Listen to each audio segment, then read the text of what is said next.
I'm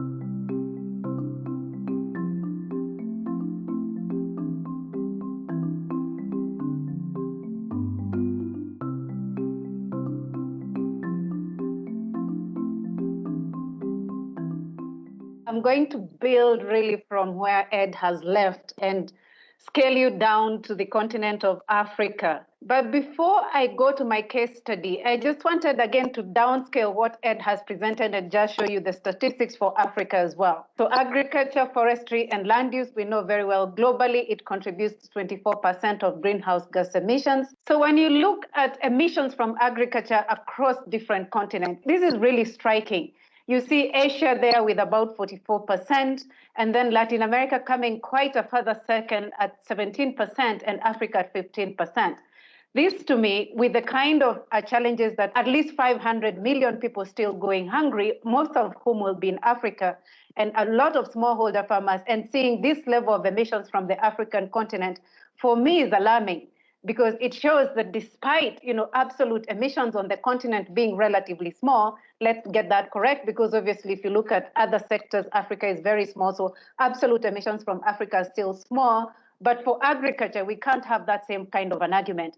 It shows a sector that is actually quite highly inefficient in the sense that it's competing with other continents in terms of emissions, but with a lot of people still going hungry and suffering from food insecurity. And these emissions have actually been growing. So this is an outdated report, to be honest, because it was produced back in 2015. And what you're seeing annually, you have at least 1.6% growth in terms of emissions on the continent. When you look at, again, what Ed was presenting with a menu of options, you're looking at which are the sectors that are really producing a lot of emissions. Here I took the three continents, Asia, Latin America, and Africa. And you can see livestock, they are contributing at least 39% in Africa, about 34% in Asia, and of course, more in Latin America and the Caribbean.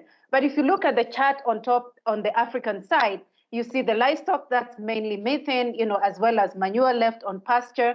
And then you have another sector that is coming second, which is mainly burning of the savanna. So that's land degradation and really emission of CO2 from land use practices. And then you have synthetic fertilizers and others coming really, really small. But for me, what's interesting is the two sectors, the livestock sector as well as the agriculture sector. And the burning of savannas is really driven by smallholder farming systems. So with that, I wanted just to give you that kind of perspective in terms of emissions on the continent. And then we ask ourselves, what's the role of nature-based solutions in helping us address this?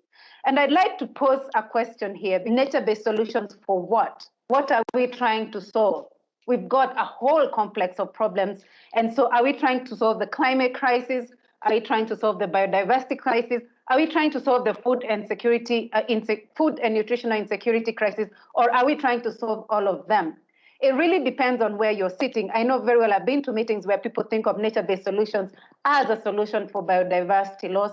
Others think of nature-based solutions as solutions for climate change mitigation. And of course, when you're talking on the African continent, a lot of people will say, oh, what's my problem? My problem is, of course, our farmers want to increase agriculture productivity, but on the other hand, we've seen the adverse effects on the environment in terms of trying to increase that activity. I wanted to draw us to a case here in Niger. And I selected Niger purposely because it's one of the countries that is on the Sahelian part of the continent. You can see they're just below the Sahara Desert.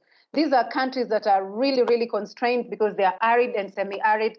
And what you'll see in Niger is basically a triple crisis where you have low income, for instance, per capita GDP annually is about $553, whereas you compare to a country like Kenya in East Africa where you have $1,800 per year. And when you look at a country like UK, you have about $42,000 per year. So really, this is a country that is quite on the bottom of the development curve. And when you look at that, it's also compounded by vulnerability risks such as drought and flooding. Again, these are countries in the Sahelian part of the world. And then, of course, the aspect of insecurity. Anybody who's worked or who's ever heard of the Sahelian countries, there's growing insecurity in terms of armed militias there. And that is spiraling and complicating the issue of youth unemployment and what you're seeing in terms of migration from the Sahelian countries into Europe. So really, this makes the problem of Sahel become the problem of Europe. It becomes the problem of the world. And yet, why I selected Niger is not to tell you a story of hopelessness. I selected Niger because it's also a beacon of successful, sustainable, locally driven landscape restoration in the Sahel. We have over 5 million hectares that have been successfully restored in particular places. Of course, the map is quite small, but what I try to put there is the 2 dots of Zinda and Maradi regions. These are just north of Nigeria. And so 5 million hectares. If you look at what we are trying to restore in Africa under AFR 100, that's the African Forest Landscape Restoration Initiative, AFR 100, we are trying to restore 100 million hectares. And if you can get 2 small regions in Niger only, being able to restore 5 million hectares, it shows that there's such huge potential for actually turning around the complex aspect of land degradation. So I'll focus on nature-based solutions for land restoration or reversing land degradation. Before I moved to WRI a few months ago, I used to work with ICRAF, which is again one of the CG centers at Rachel, in addition to IMI. And basically what we saw in Niger through this program is not just land restoration that is really building on nature-based solutions. So working together with nature to restore degraded lands, to restore ecosystem services, but not just focusing on productivity of the land, but also moving to the livelihoods of the farmers. And so in this case, the photo that you're seeing with farmers with tools, really those are soil and water conservation methods that are called ZIPITs or half moons that are very, very popular in West Africa. So basically what you're seeing is from ZIPIT soil and water conservation, on the right, you're seeing a woman, that's a practice that is called farmer-managed natural regeneration. So farmer-managed natural regeneration, again, a very cost-effective, easy to practice, does not require the millions of tree planting that we are seeing tree planting initiatives trying to promote. And we've seen very well from a lot of statistics in the Sahel that tree planting basically is not a very successful model of trying to restore degraded lands. It's not a successful model of trying to re-establish vegetation in these particular places, primarily because of the nature of the livelihoods of the farmer. So you're working in places where you have thousands of pastoralists, migrating pastoralists from one place to another. So even if you plant trees, who's going to look after those trees? Who's going to take care of the trees to be not to be destroyed by livestock? But also you're working in a context where you have huge limitations in terms of moisture and temperature. And so really the survival rates of trees planted in the Sahel from a lot of research that has been done has been incredibly low. But when you look at farmer-managed natural regeneration, in simple, it is a technique that is used to help support what you see as small shrubs in the Sahel to grow into big trees through different tree management practices. And that one, when you combine it with soil and water conservation practices, then you see a whole lot of change in terms of agricultural productivity. And of course, when you're working with smallholder farmers, again, it's not just focusing on land health.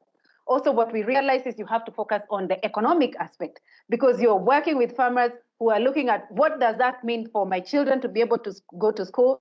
What does that mean for me to be able to feed my children in the evening? If you don't combine this, you can keep singing about deforestation, but deforestation will continue to happen. If a woman doesn't have food to feed their child, if a man doesn't have money to pay school fees, or a woman for that matter, then you'll see, and there's a tree that is there, they're going to cut that tree and they're going to take their children to school.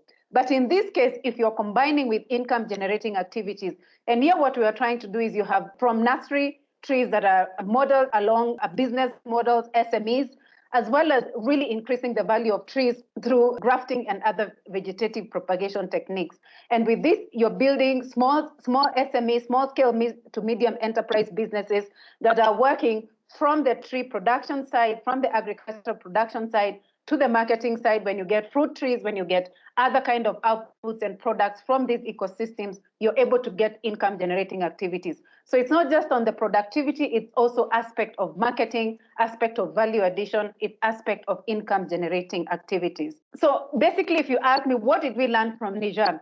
There are no silver bullets when it comes to nature-based solutions. You have to understand the context in which you're working with. I've described the context of Niger in terms of biophysical aspects, the climate, the livelihood, social aspects, pastoralists, and of course, you can also look at the gender aspect, what women really encounter in terms of Niger. And when you're designing the kind of restoration, nature-based solutions for that place, that will be different, for instance, from a place like the Congo Basin, which will be a primary forest, high humid areas, but where also smallholder agriculture is leading to a lot of deforestation.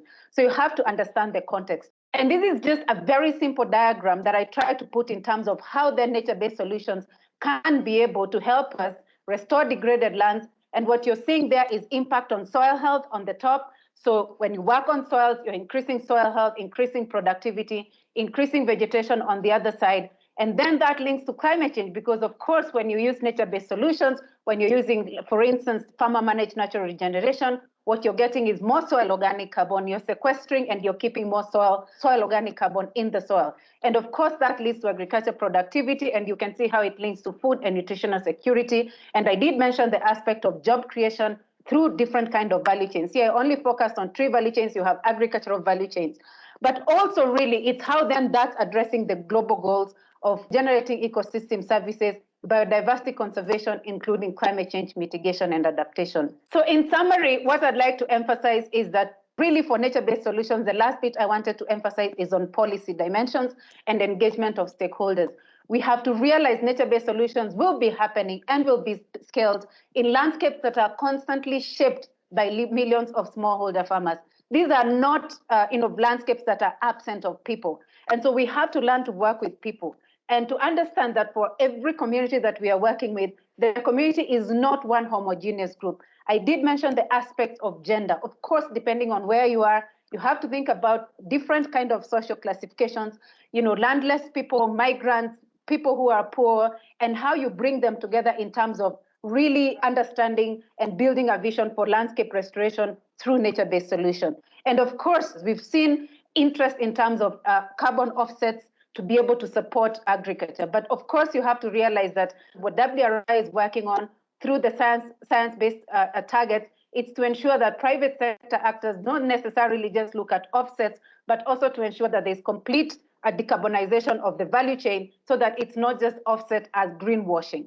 And last but not least, it's the objectives of smallholder farmers really need to be negotiated with so that we are not leading to what we call injustices or inequitable outcomes. So the rural justice transitions, again, becomes here very critical. So I think that's how I'd like to end my case study, and I'm very, very much willing to discuss more content on it. Thank you very much.